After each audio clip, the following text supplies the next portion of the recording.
porque também os objetos de aprendizagem, muitas vezes, eles vão abertos. Precisava um pouco mais de tempo também para vocês. Eu estava contando para a Marinês que quando eu fiz esses objetos, ficava pensando nesse tempo disponível para vocês. É um tempo bastante curto, poderia ser mais longo, mas o problema era que havia que comprimir no espaço. Mas, de qualquer maneira, a intenção é que vocês pudessem conhecer esses objetos, experimentar eles um pouco. Então, na sala de aula, vocês podem dar mais tempo, né? Isso pode vir a ser desenvolvido em mais tempo, um semestre inteiro, inclusive, porque vocês veem, ele já tem uma aula dentro dele, né? Porque quando você vai pesquisando, você já vai aprendendo, já vai criando, né? Isso. Então, leva um tempinho. Eu achei interessante, eu achei bastante interessante no WordQuest, é que ele permite a pesquisa, mas não a pesquisa pela pesquisa. É a pesquisa para a realização de uma tarefa. Isso. Isso. Os princípios do WordQuest principais são, primeiro, imaginar uma situação em que você possa atuar. A segunda parte, você pesquisar, se organizar e pesquisar. E na terceira é vocês criarem. E na quarta, fazer uma avaliação. É uma avaliação que pode ser de várias maneiras, pode ser em conjunto, nós vamos fazer em conjunto, por exemplo, né? Conversando, apresentando o projeto, etc. A história da arte na educação no Brasil começou pelos jesuítas, né? Na chegada deles ao Brasil. Aí vocês teriam, então, a primeira cena seria esse percurso. Aqui seria a primeira cena? Isso, a primeira cena do como é que começou aqui. O ano de 1870, e passa a ser discutido o ensino do desenho. E, consequentemente, passa a ser discutido o ensino do desenho na educação, né? Depois da especialização. Aí depois, em meados de 1880, os primeiros artistas foram criadas uma lei para o ensino do desenho na escola, onde o Barbosa foi que lutou bastante por isso, criando um projeto. Quando foi escolhido falar da escolinha de arte, todo mundo na época disse, por que escolinha? Por que esse nome no diminutivo, né? Não por causa das crianças, mas na forma que era falado. Como não tinha nada assim registrado, não era obrigatório, então essa escolinha soava melhor, escolinha de arte. Então não era formal, não era destinada só às crianças, nem aos pequenos, por isso da escolinha, o termo escolinha. A partir de 1971, que era chamado ensino do desenho nas escolas brasileiras, passa a ser arte, o ensino da arte, que era a educação artística.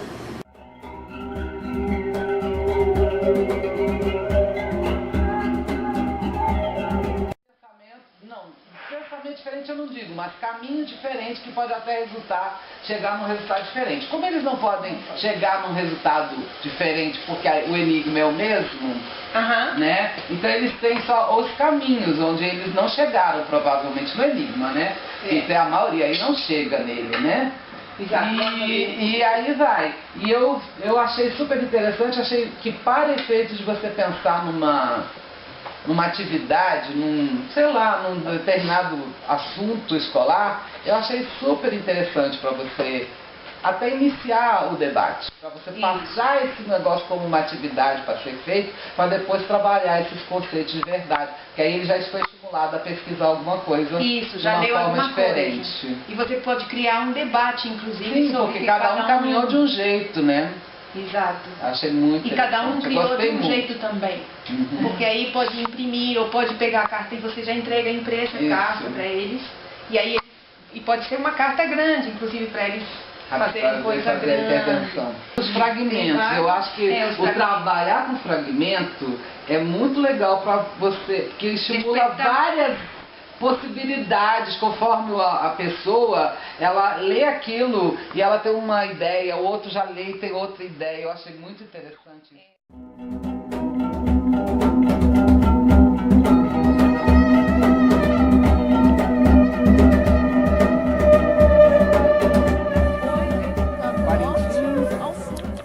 Com boi mamão.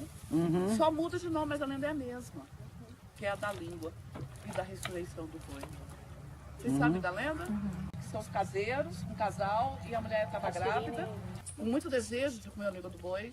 O caseiro matou o boi e pra... O boi era Boi do especial. patrão, Não, o né? boi É, era, o boi era especial do patrão. E tinha uma estrela, era o boi que o patrão É. amava, adorava. E tem tinha uma história carinho. também que não... Não, essa é da cobra. Mas eles conseguem ressuscitar o boi.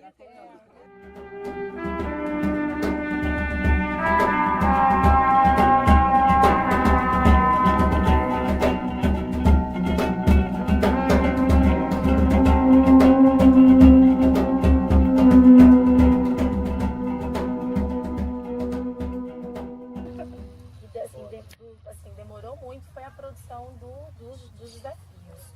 Porque eu peguei um conteúdo que foi trabalhado durante o trimestre, e aí criar um desafio que fosse ao mesmo tempo poético e que permitisse singularidade, eu achei assim, que foi bem mais difícil, porque eu tinha que imaginar, eu não podia imaginar no resultado, senão não seria poético, né? Eu acho que cada aluno tinha que criar do seu jeito. Aí, primeiramente, eu fiz apliquei com um grupo de 8 alunos, e depois eu vou arriscar com uma turma de 35. E aí fiz com a turma de 35, mas foi divertidíssimo. Eu gosto muito de desafio. Então, dividi a turma em grupos, e aí para cada grupo eles manipularam e foi sorteado um desafio. E alguns foram até repetidos, mas eu achei bem interessante que mesmo os repetidos surgiram assim, coisas diferentes. Alguns desafios eram, por exemplo, dar um nome para o boi bumbá, porque a gente trabalhou com a história do boi bumbá. Então aqui tem alguns registros que eles foram escrevendo. Trabalhei também com xilogravura. Eu tinha um desafio que era ouvir a narração de um cordel do Patativa do Astaré, que é a cabra da peste. Aí uma aluna foi sorteada, ela ouviu e tinha que representar por meio de uma xilogravura, né, de uma isogravura. Daí a menina é louca por desenho, então assim, caiu direitinho com ela, que ela se apaixonou. E também tive poesia, que eles tinham que escrever uma poesia a partir de uma xilogravura de Brasília, que tem na imagem. Do boi, eles foram grupos diferentes, eles escreveram boi dançante, boi bailarino, boi colorido, boi chique-chique, boi mala e boi fubá. Boi da vila, a morte do boi da vila, o boi do general. E eles nem usaram general, né? Acho que ele matou o povo da vila. É porque a história que eu contei era da vila, e aí falei do coronel, que foi uma das versões, né?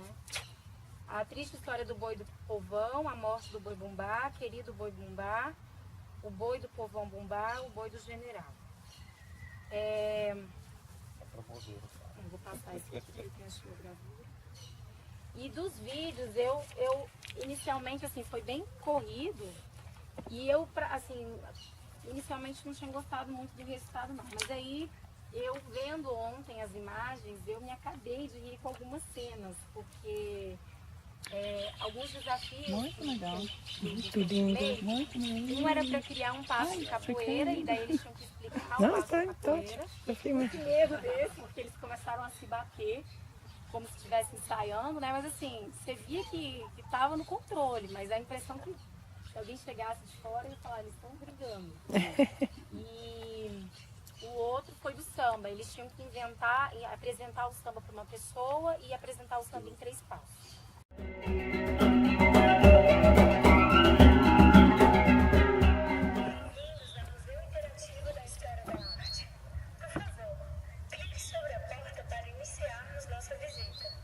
Aí o aluno vai vir aqui na porta. Isso aqui é o Louvre, né? Eu peguei o prédio do Louvre. Por favor, clique sobre o livro para ler as orientações. Então, isso aqui foi eu que produzi. Isso aqui foi o desenho. Isso eu fiz, esse corredor, as portas. Se vocês olharem, tá escuro lá para trás. Onde está escuro, o aluno não vai conseguir acessar enquanto ele não fizer essas primeiras portas aqui, que são justamente o primeiro bimestre. Então aí ele vai clicar aqui no livro.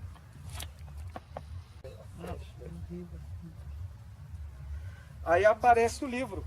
Então tem um botãozinho aqui, se ele clicar aqui, faz o barulho de virar a página e vai para a próxima página aqui.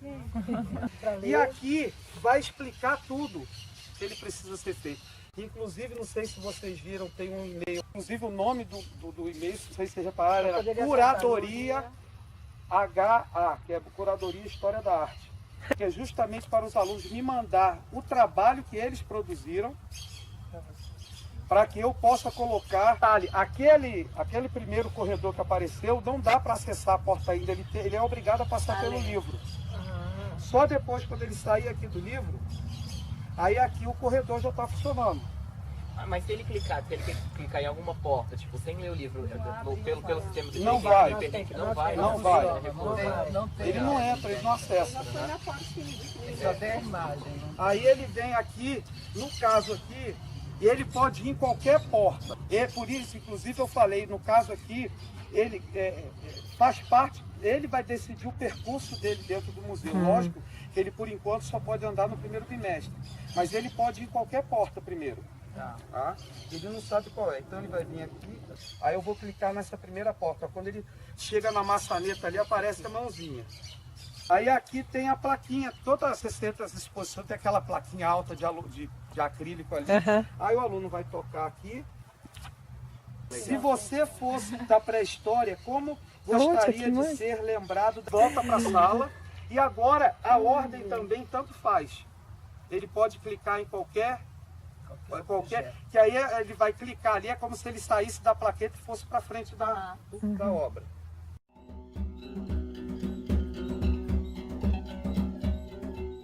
Inicialmente eu tinha pensado na Lígia Clark, nos bichos, mas eu sentia aquela dificuldade, né, de fazer estrutura e como o aluno manipular. Aí eu cheguei nesse material, com cortes, né, adaptáveis para o aluno sentir aí a dificuldade, como ele teria que dar uma base para essa estrutura, como é que ele teria que pensar para elaborar. Também assim, quando a gente trabalha as cores, a influência das cores, porque os fundos coloridos, né, a influência de um objeto colorido sobre um fundo, né, as sombras que podem ser projetadas, a cor em si. Aí nesse dos quadriláteros eu posso fazer uma contextualização lá com The Steel, né, com Mondrian. Posso pegar essa questão com Malevich. A questão da textura, né, que está diferente nesse do centro. Esse detalhe com a crepom, né? Que bonito esse crepom. Aí o branco, né? A questão do branco, que às vezes representa assim, tão frio, a estrutura tão fria. Mas de repente, se você jogar um fundo vermelho, pode contextualizar de repente com uma coisa mais movimentada, tipo a Lígia Clark, fazer aqueles recortes, né, em papel, de repente jogar. Visualizando ele, lembra também a questão aí da figura geométrica, que às vezes é presente. Trabalhar a questão da perpendicular, da diagonal, questão de ângulos. Então, esse ritmo, como é trabalhado, né? Cara, a sequência. Criar e tirar uma foto, né? A questão da luz e sombra também. O aluno do ensino médio poderia elaborar um trabalho em maior escala, né? E fazer uma pesquisa sobre o que ele poderia contextualizar com essa imagem.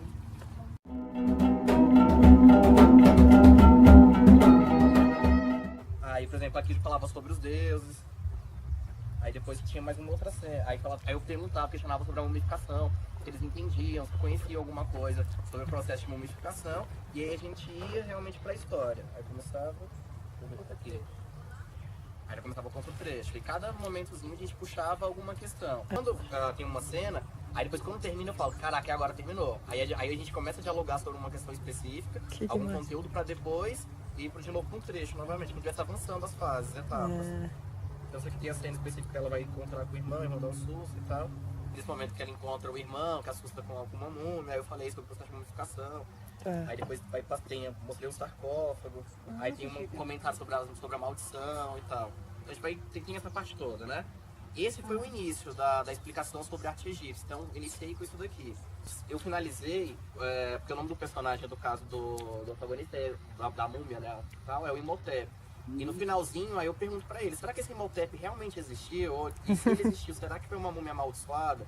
Aí alguns concordam, falam, ele existiu e tal, foi uma múmia amaldiçoada. Outros falam, não existiu. Aí depois que a gente questiona isso, aí eu falo, não, então o verdadeiro Imhotep, houve realmente um verdadeiro Imhotep.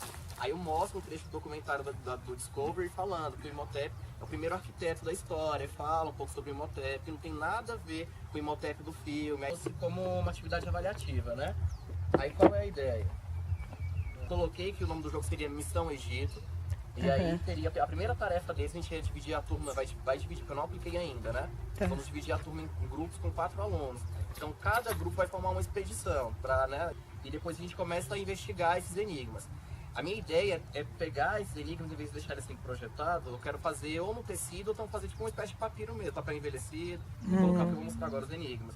E deixar pelo menos uns 10 enigmas. E aí cada grupo, cada turma vai escolher 5, sem saber quais são. Selecionar os 5 papiros e de lá a gente puxa os enigmas. Então eu trouxe 4 exemplos. Aí como é que vai ficar? São enigmas super simples, mas vamos supor, que foram também como tarefa de casa. Então eu coloquei alguns, ó. Um eu coloquei assim, decifra-me ou devoro-te. Que criatura é essa? Aí a segunda, maravilha do mundo antigo ainda visitada.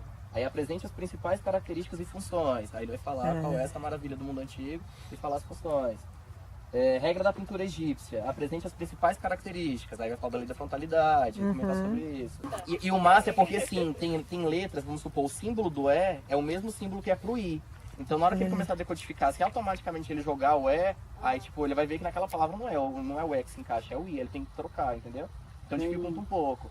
Aí qual é a ideia? Cada grupo vai ter que decodificar esses 4 papiros, responder esses 4 papiros e entregar. Aí eu vou ficar com os papiros dos grupos e na aula seguinte, aí eu falo sobre quem entregou primeiro e quem marcou a maior pontuação. Quem conseguiu acertar os 4. Aí o grupo que acertar, eles vão ganhar uma arca.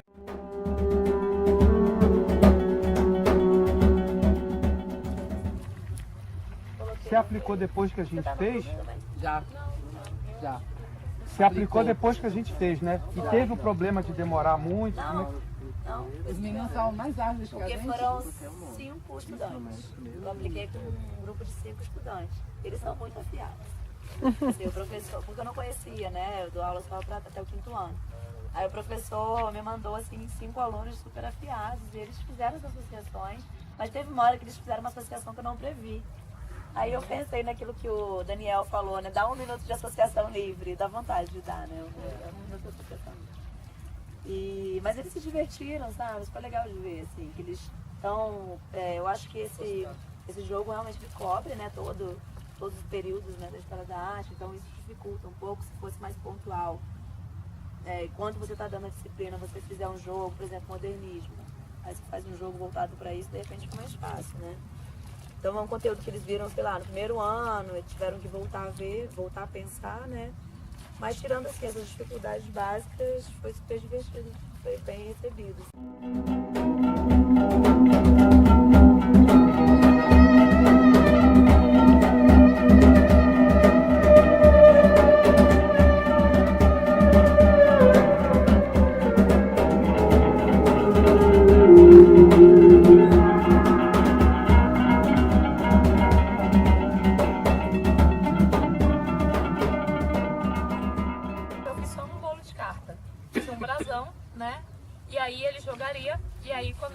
No determinado ponto, ele viraria e aqui teria um desafio. Por exemplo, essa criancinha tirou o bobo da corte. Aí tá escrito, o bobo da corte lhe pregou uma peça, volte 4 casas. Então a cada... coitado. Aí a cada um ele tiraria uma. Aí essa segunda carta, eu só fiz 4 cartas, mas era pra ter feito tipo 30. Aí, e essa imagem também era pra estar maior. Os cavaleiros medievais devem possuir conhecimentos de arte e história. Pegue uma carta no Monte dos Desafios, se acertar a resposta, avance 2 casas. Aí teria o Monte dos Desafios. Aí a outra carta. Ocorreu uma chuva muito forte, destruindo a ponte. Você deverá esperar pelo conserto. Fique uma rodada sem jogar. A outra. Seu cavalo quebrou a ferradura. Você precisará de ajuda de um ferreiro. Fique uma rodada sem jogar. Porque o objetivo é... Você só fez o chafuto. Você só fez o chafuto. Aí, isso. Aí... Você... Não, eu coloquei um legal. O último é bom. Você é um cavaleiro muito corajoso, avance 3 casas. Então era pra ser feito isso, assim. A ideia era essa. Cara, mas eu me amarrei geral nisso aí. Esses montes de carta e os meninos jogariam e teriam que levar essa cartinha até o final. E o vencedor chegaria aqui.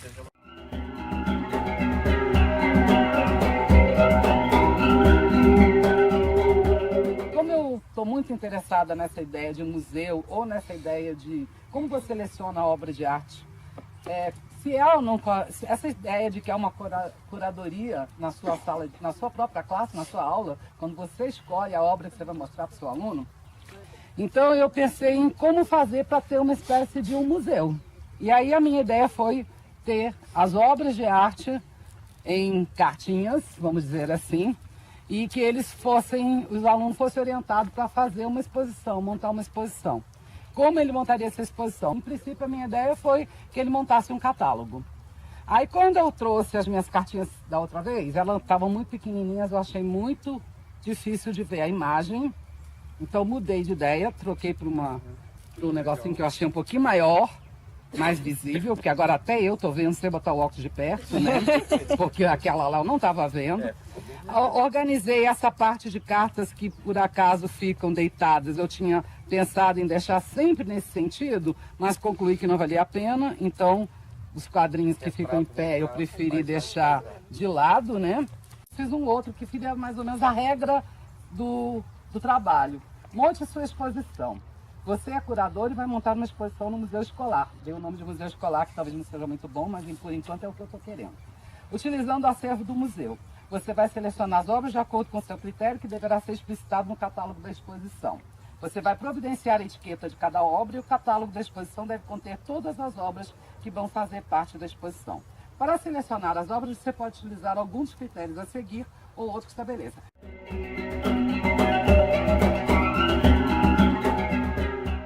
Né? E eu parei nessas 5, na verdade, porque cheguei aqui só até a parte do planejamento do mapa.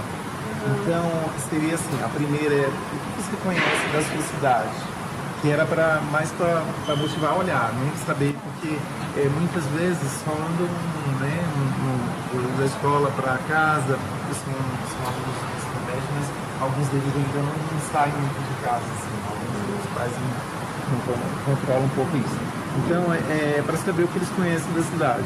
Quais são os lugares onde eles visitam cotidianamente, que imagens que chamam a atenção nesses lugares onde eles vão, se tem algum lugar que poderia ser um cartão postal da cidade.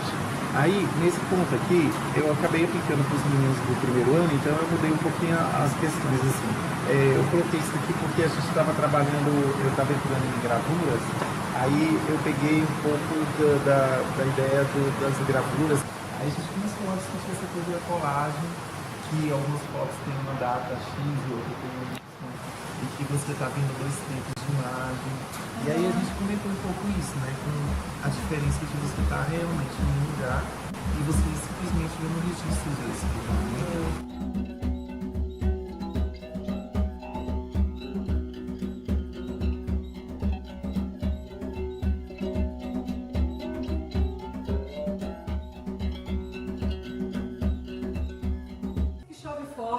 As pessoas param o que estão fazendo e põem-se a bailar debaixo da chuva que cai do céu. Tudo ainda para comemorar o casamento da princesa.